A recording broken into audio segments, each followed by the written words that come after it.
Hello, welcome to a March for the Ages. My name is Joshua Trimble from Booker T. Washington Magnet High School.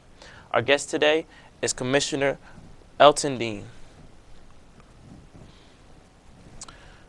You are the first African American chairman of the Montgomery County Commission. Can you please talk about how that has impacted you and the people around you? Well, I am the first African American chairman of Montgomery County Commission, but that's just a title.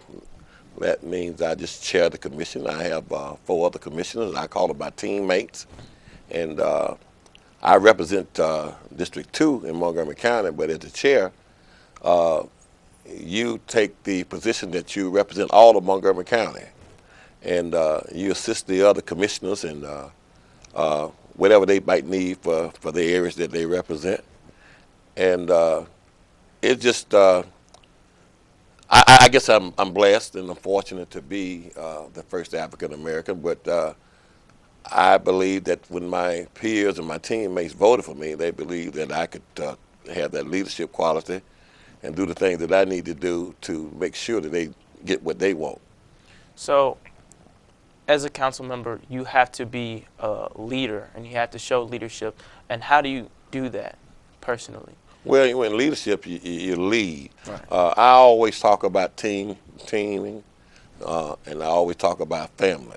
You know, I'm married, and I've been married for 44 years. I lead my family, but we also share in our brainstorming session. We pray together. We make decisions together, and that's the same. I brought that to the commission, in my other leadership positions in my church. I always believe in coming around the table and being inclusive. You can't lead by yourself. It's the people that's beneath you that they're the foot soldiers. They Absolutely. do the things that you need them to do, but you have to Absolutely. motivate. On March 25th, 1965, you and some fellow students joined a march to the Capitol in support of voting rights. This action was officially not supported by Montgomery Public Schools. Was this decision to leave hard, and how did it impact you then, and how does it impact you even now today? Well, when you read about, we used to have a class in the public school system called Alabama History, and now that they don't have that, and we learned a lot about Alabama history. We also, at that particular time, knew that when people wanted to go and vote, they would ask them to name all the counties in the state of Alabama. They would ask them some other foreseen question that they couldn't answer, which they did not do that for the Caucasian, who were already voting. So when it came that we knew that the march was coming in '65, our principal called us to the auditorium, and he begged us not to leave campus because he might lose his job. So we had some students out there waiting for the marchers to gather up and get ready to go that march downtown. They said, "Here come the march." And so everybody in that gymnasium ran out of the gymnasium and joined the march. It was important at that time that we show our support for the people who had been beaten and who had been killed. It was just something that, it touched your heart. Right. And it's something that you really needed to know, that you really needed to do at that particular time. So students had a very important part, even though the public school system did not sanction that. But we, as a group of students, felt like we had the right and the need to go out there and join that march, and we did so. And you talked about how in the Alabama history class that you took, heard about the voting rights that were restricted from you. And a lot of times when we think of the beatings that you talked about and the hoses and the dogs that attacked the marchers, we talk about how the visual and the vivid memories that we have. Are those the most vivid memories that you have of the civil rights movement, or what is the most vivid memory that you do have? Those are, Josh, when you can see how little girls were killed in Birmingham, when you Right. see how the Viola Luiso's white Caucasian female with children was killed, when you heard something about the other guys being thrown over in the river, people being hung, crosses being burned. I mean, those are the kind of memories. You heard about blacks who decided they would want to date a Caucasian lady. being accused of rape and being electrocuted. Those are things that I remember that it was not equal. It Right. was not equal. Guys sent to prison, they couldn't walk around with a white Caucasian female under their arms and stuff like that, like they do today. But those are the things that I remember. It was I was fearful. I was afraid to talk to a white person, a white female. Uh, and that because the thing that I had heard, the things that we had seen on TV, because back during that time you didn't have all the cable TV. You had Right. a couple of TV stations that you always had to watch. And when the news came on, my mom made sure that we sit by the TV together and watch those types of things. So we were firsthand. So you talk about the fearful things that are happening during this time. There are a lot of lynchings and beatings and everything. So when you went out to this march, what motivated you to do that when you were afraid? And was there somebody during the time who was a hero to you who really empowered you to do these things? Yeah, Reverend Solomon Say was a minister that he was a minister in Fort Deposit. My family minister in Fort Deposit, also at the M.E. Zion Church here in Montgomery, out of the Madison Park area. He was a person that I always listened to, always admired because he always taught those family values. And my father died when I was 9 years old. That was 1958. So I never did uh, uh, uh, be around the people my age. I always listened to the older people. Right. And so I had a lot of fathers. I had a lot of mothers because my mom was a single parent at that particular time. And but Reverend Solomon Say was a person that stood out during that time. And another minister who was the first black person to run for mayor, it was my minister, was Reverend Percy Smith at Mount Zion AME Zion Church. He was another one. So I would say my AME Zion ministers. Okay. Yeah. Okay. From a civil rights perspective, what has changed the most? I know even now today we still have issues with race and segregation and prejudice, but what has changed the most today, and more importantly, what has changed the least? Well, what has changed more back during the time the civil rights marches and the bus boycotts and all those things, we had what they called the church played a very important role. I mean, we did not have black politicians. Okay, we had ministers and we had people that were faithful in what they believed in. Rufus Lewis, all those kind of people. The church played the mass meeting and people gathering.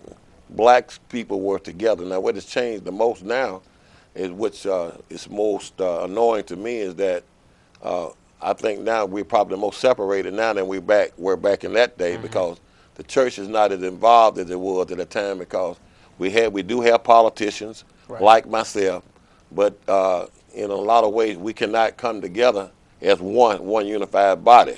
Okay, when back in the day we went into those churches with mass meetings and stuff, we heard one word and we were unified. So I think now we should be more unified now, but we're not. So that being said, what do you see as the future? Do you think it's going to get better? Do you think it's going to get worse in civil rights? Do you think that race will ever be an issue at any time anymore? I think it will be because right now we don't right, just like here in Montgomery, we don't own the tall building, we don't own the banks. I'm talking about African Americans, okay? Yes, sir. And we got to learn to live with each other. And my future, I see in the future people like yourself and people like the other institutions here in Montgomery Public Schools. That's the reason I support public schools the way I do, because sir. I want you all to be able to take the baton and run with it. Right. We can learn a lot from you all just today. And that's what I said. When I was young, I listened to the elderly, not people that my own age, because there were some gifts that they had that we did not have. And when I say gift, there were knowledges that they had we didn't have. And like now, with social media and all the things that you all have to your disposal, I mean, you can teach us a lot. Right. So I think the future is with you all. a lot of young adults and a lot of kids, they feel like they're powerless. And what would you say to that? What do you think a young adult of my age or younger can do to help civil rights between people? I think you should learn the history like you're doing now, Okay. on what happened back during that time. Don't use that as a way to be vindictive or be hateful, but use it as a learning experience. That's what I did. You know, I learned that I have to live with people, you know, and we all bleed the same red blood, Right. okay? We might not be the same color, but we all bleed the same blood. And the school that you in, you're there. You have Caucasian friends, Mm-hmm. and I mean, you go to movies together, you study together, all those things. Back during the time when I was in school, that didn't happen. So yeah, our future is bright as long as you all continue to do the things that you all are doing as a group now. Um, we talked about your most vivid memory, and we talked about your heroes. How do you think that civil rights leader like Parks and King helped influence you?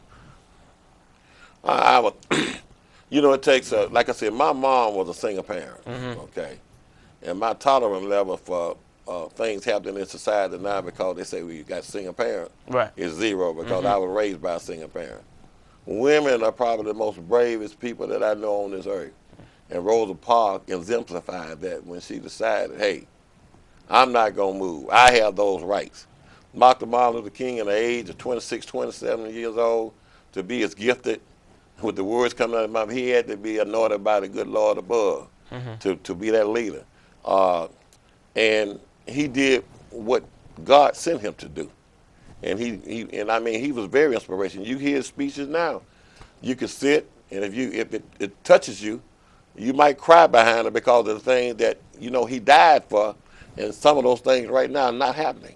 I think a lot of things that's happening right now. He'll probably turning over in his grave. Absolutely.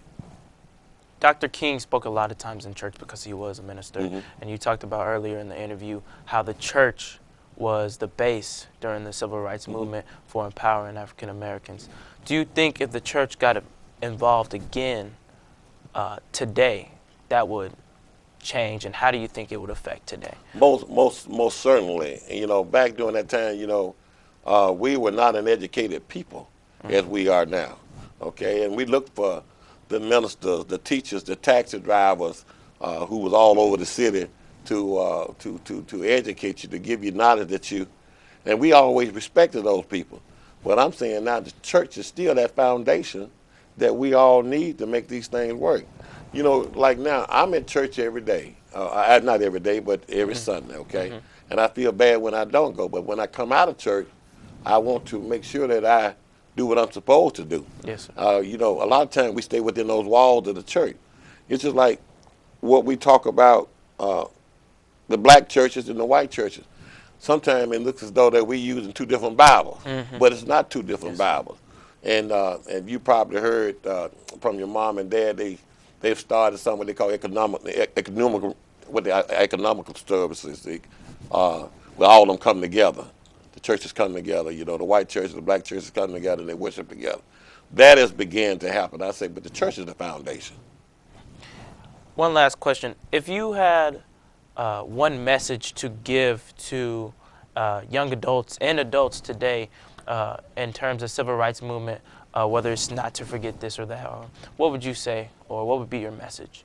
My message is to stay in school, continue to study, learn what your ancestors had gone through to make it possible for you to be educated the way you are, the places that you go to. When you, back in the day, Josh, when you couldn't drink out the same water fountain, you could not sit at the same eating counter, you could not go to the same movie. Mm-hmm. I just want them to keep that in the back of their mind and say, hey, you know, I want to do, I mean, even though I might not be a minister, I want to do what the Rosa Parks and Dr. King stood for. That was nonviolence. Let's not hurt each other. Let's love each other. You would never hear me say I dislike anybody or I hate anybody. I'm always love somebody. There might be some people that I don't want to be around, Right. but I'm going to love them because that's what God wants us to do. He wants us to love each other. and want us to talk to each other. Communication is the best thing. You know, you don't know it all, so you need to be a listener also. Thank you. That's all the time we have, Commissioner Dean. I'm Joshua Trimble from Booker T. Washington Magnet High School, and this is the March for the Ages.